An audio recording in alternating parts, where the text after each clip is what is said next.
Hey guys, there's been a new Easter egg solved on Voyage of Despair, and this one's a little bit sad, a little bit creepy, and also extremely mysterious. This Easter egg is based on real life events that happened on the Titanic, and I'll show you guys all of that, how it was solved, who solved it, and what it all means. The solvers for this worked together to find all the information, and it's Captain Disaster, Sky Innit, and also Absolem. Now, Absolem was the one that actually got most of it solved, but the other two guys were able to help with a lot of the backstory and finding good resources online. So big shout out to these guys. These are my buddies and they're really good Easter egg hunters. Absolem was responsible for the final steps of the spork knife on Blood of the Dead, so that's awesome. I also work with Captain and Sky, and those guys have been like first in the world on Dead of the Night and some other ones, but I really appreciate them bringing this to me and showing me it. I'll have all their YouTube channels linked down in the description if you want to stop by and subscribe and just show your support. So this Easter egg is a different kind of cipher, and it is interactable, has audio and visual, and it also has a very interesting backstory. I don't know if any of you guys have seen this before, but if you come to the lower grand staircase and in the reception area and go prone next to this chair that's upside down, you're going to find this extremely creepy doll. You can interact with her by holding X or square depending on the console that you're on, and she's gonna start talking to you.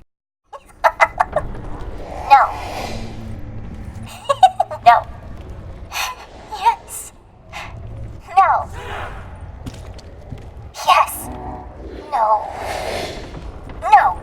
So every time you hold activate on her, she'll say yes or no to you, and she might say it while she's laughing or maybe say it while she's sad, but that's all she says. Also, while you're interacting with her, there will be times that she moves, and she'll move towards you and then sometimes away from you, but you can't have your crosshairs directly on her. You got to be looking off to the left or right a little bit. Her movement of forward and backwards doesn't seem to have any importance for solving this cipher. I think it's just for a creepy effect. But what she's saying is definitely important because that is the actual cipher. So if you hold activate on her enough, she will say yes and no back and forth, and she will eventually repeat the pattern. And it looks like she has 20 yeses and nos total. So here's the pattern here. It goes no, yes, no, no, yes, yes. You can see it basically right there. So what they figured out is that this is actually a code for binary, and specifically a base 2 binary, meaning that no equals 0 and yes equals 1. If you take that 20-digit pattern and plug it into a binary code decipher program, then it will decode it into 5 different numbers: 4, 14, 12, 6, and 5.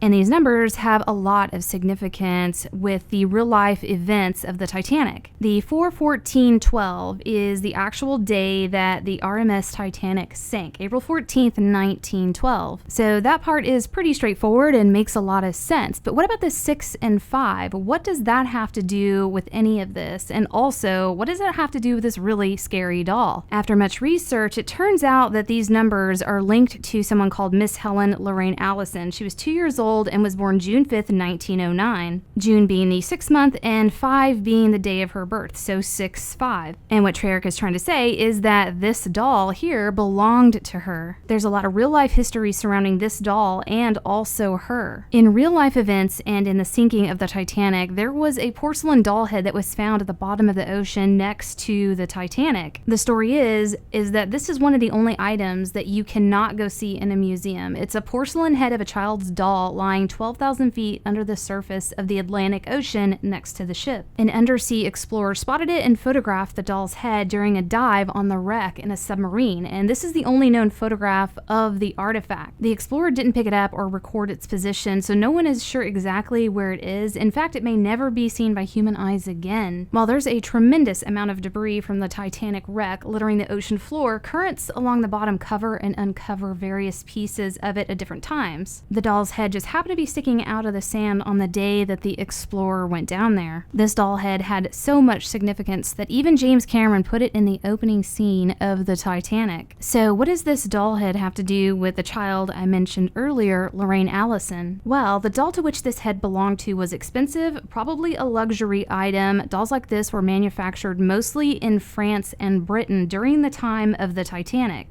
The complete doll would have had the porcelain head and then cloth body, but obviously the cloth body has been worn away by the ocean and swept away. So because the doll was expensive, the doll likely belonged to a child who traveled in first class. And Lorraine Allison was 2 years old, and she was one of the children in first class. And she was the only child in first class that didn't make it. Her brother, Trevor, that was younger than her, did survive. But she went missing, and they assume that she perished in the disaster, and her body was never found. So it looks like Treyarch put this in to represent that real-life history and tragedy that surrounded Lorraine Allison. So this side Easter egg is officially solved. I hope you guys enjoyed this, and we'll see you next video. Thank you for watching Glitching Queen's video. Hoorah!